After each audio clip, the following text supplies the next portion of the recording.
Okay, back to Halacha Sukkah. We're discussing the walls. We didn't discuss too much about the schach. Okay, the Sukkah cannot be under a building. It cannot be under trees, because then you have not kosher schach over the schach. Now, in order for schach to be kosher schach, it has to grow from the ground. It has to be something that is not a vessel, a keli, and it's something that cannot be mekabel tumah. Now, a lot of people nowadays are using the mats, the schach mats.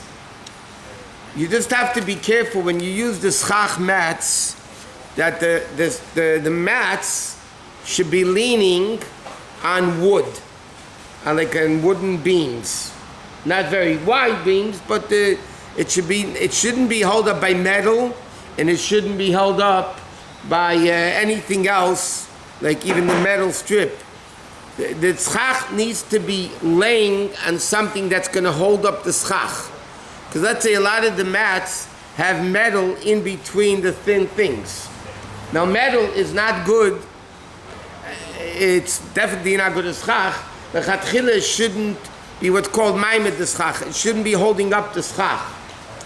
So the truth of the matter, when you put the mats on top of beams, so the beams are actually holding up the schach, not the metal things. So therefore, that you just have to be careful that it's resting on something that's wood or something like that. Now, in order for schach to be kosher, you need to make sure that you have more shade than sun. If there's more sun than shade, it's not a kosher sukkah. The sukkah itself needs to have enough schach. Now in Chabad the custom is you put on a lot of schach. What really invalidates schach is if you can't see anything in the sky, or if it's so heavy, thick, that even when it rains, the rain doesn't come in, which takes a ton of schach to do that. But in Chabad, they do put more schach than regular.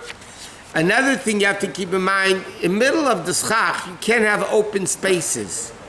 Because sometimes you have 3 tvachim of 9 inches of open space, it can invalidate the sukkah.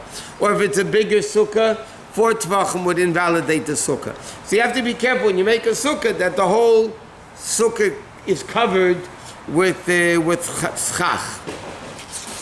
Okay. Empty spaces collectively, or no, each one spot it cannot have more than 3 tvachim. Another interesting Chabad custom is that we don't decorate the sukkah. We don't do a noise sukkah. Noise sukkah means you decorate the sukkah. What's the purpose? What's the purpose of decorating the sukkah? Because there's a din, like it says in Oz Yashir, we read Zakeli van Vehu. The Gemara learns out from the pasuk. It literally means, "This is my God; I will exalt him." But on Vehu also comes from the word Hisna lefan of mitzvahs. You should beautify the mitzvah. When you do a mitzvah, you should beautify the mitzvah. It should be a good-looking mitzvah, so to speak. So many people decorate the sukkah because that beautifies the sukkah. In Chabad we don't, for a lot of reasons.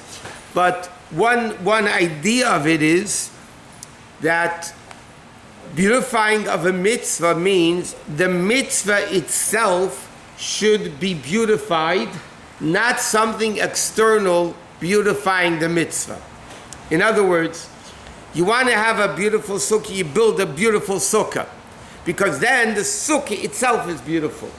Here, something external is beautifying the sukkah. Something external is beautifying the sukkah. So in Chabad Lepel, the bottom line is we don't, but if kids come home from their schools with their Picassos and their, their artistic Rembrandt, and they really want to put it up, I strongly suggest you put it up. How about the wall of the sukkah? Are you not supposed to do that? What? Decorate the wall? Our custom is not, some people put a picture of the Rebbe in the sukkah, some don't. But the idea is we just do, again, people that have that minhag, it's a minhag all over the world that have people beautify the sukkah. In fact, in many places, it's actually a competition. There's judges going around judging the most beautiful sukkah, and they get a prize, and it's a whole thing. A lot of, especially the Hasidic world, a lot of them really go all out with beautifying the sukkah. Rabbi, I get a lot of those artificial fruits that basically block you from. So there's sometimes, depending how far down it is and how big it is, could be a question if you're actually sitting under the sukkah or not. That's another issue.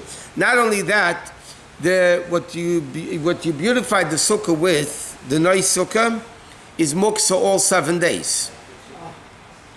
Like if it falls down, you have to leave it there. I mean, you can't, it's just muksa. Also, it's designated to muksa all 7 days. So that's another an aspect of the beautifying of the sukkah. You're not allowed to, even if they fall, therefore on Yom Tov, they're really muksa. Let's say you hang up fruits, okay?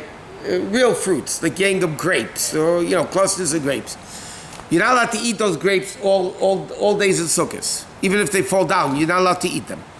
Therefore, on Shabbos and Yom Tov, they're mamish muktzah. Why? Why? Because they're designated for the mitzvah. So when you designate something for the mitzvah, it's already removed from your intent of using it. And because it was designated for the mitzvah, you're not allowed to use it for anything else but the mitzvah. But the plastic ones and design, the plastic... Again, I didn't say you're not allowed to do it. I said Chabad the customers, we don't do it. If people want to do it. Yeah, all the decorations are muksa. Muksa, you're not allowed to touch it? Muksa is you can't move it, but yeah. But the mashal, if it's Shabbos and Yom Tov, no, during the week you can, but you can't use it for anything else. Meaning, you can't eat it. If it falls down, you can put it back up. Yeah, but and Shabbos and Yom Tov is mamish muksa. You can't move it at all. Okay. Okay. Let's go a little bit into Erev Sukkot. It's getting late already. Erev Sukkot, it says in Halacha, you're supposed to give a lot of tzedakah Erev Sukkot. The Rabbi brings us down also. It says in Halacha, you're supposed to give tzedakah Erev Sukkot. Why? Because it's connected to Hashem being taking us out into the sukkah, and what? It's too late by then. No, I'm saying B'chlal, you have to give people before Sukkot. There's the Rebbe quoted this Pri Chodesh many times. The Pri Chodesh holds was from the Achreinim that just like there's a mitzvah before Pesach to give more chitim to the poor, the Pri Chodesh writes there's also an obligation because Sukkot also have a lot of expenses. Besides the fact that it's a 7-day Yom Tov or 8-day Yom Tov, you have a sukkah, you have lulav and esrig. These are expensive things today. So he writes, the Chodesh writes that just like you give Morish Chitim before Pesach, you have to give for poor people before Sukkot also. Now, out of Sukkot, people should take a haircut. If they didn't take before Rosh Hashanah, they should cut their nails. To give you an example, you're not allowed to take haircuts during Sukkot. Not only that, you're only allowed to cut your nails during Sukkot and Chol HaMoed only if you cut them out of Sukkot. If you cut the nails out of Sukkot and they grew long, then you would be allowed to cut it again. But if you didn't cut your nails out of Sukkot, then in the middle of Chol HaMoed, even though your nails are long, you're not allowed to cut them. Another interesting thing, Chol HaMoed, is a whole discussion about if a kid turns 3, Upsharinish, in middle of Chol HaMoed Pesach, so you can't do an Upsharinish because it's Svira. Now, the din is, the Mishnah says at the beginning of Moed Katan, you're not allowed to take a haircut during Chol HaMoed, unless if you came out of prison or you came out somewhere else where it was impossible to take a haircut before Yom Tiv, then you could take a haircut Chol HaMoed Sukkot. So the din is, if a kid turns 3 during Sukkot, so you couldn't make the upsharinish before because he's not 3 yet.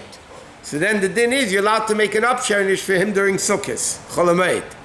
But if his birthday was out of Sukkot, then you can't because he could have taken a haircut out of Sukkot. So that's the okay. Machachin is a meiser meicher bebamayim kim shvlag out teda. Wir gaan naar de